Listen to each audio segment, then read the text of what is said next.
તો સુરતની એપીએમસીની આવકમાં વધારો થયો છે।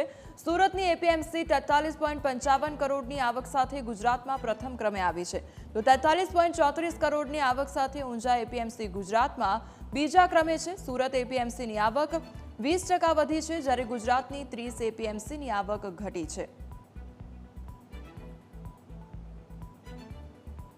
સમગ્ર રાજ્યની 226 એપીએમસી માર્કેટ છે, એમાં સુરત એપીએમસીનો નંબર 1 આવ્યો છે।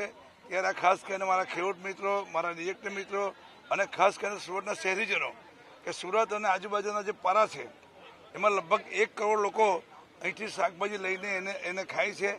એટલે સુરતના સૌ નાગરિક ભાઈઓનો પણ હું આભાર માનું છું।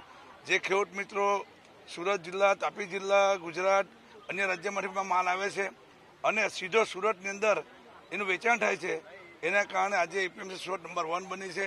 એની સાથે સાથે શાકભાજીનો કચરો છે, એ કચરામાંથી બાયોગેસ સીએનજી બનાવવાની કામગીરી ચાલે છે અને આ ગેસ આઈઓસી કંપનીમાં આપવામાં આવે છે, જેના કારણે ખેડૂતોને ખેતીના પાક સિવાયની અન્ય ઇન્કમ હોવાને કારણે આજે એપીએમસી નંબર 1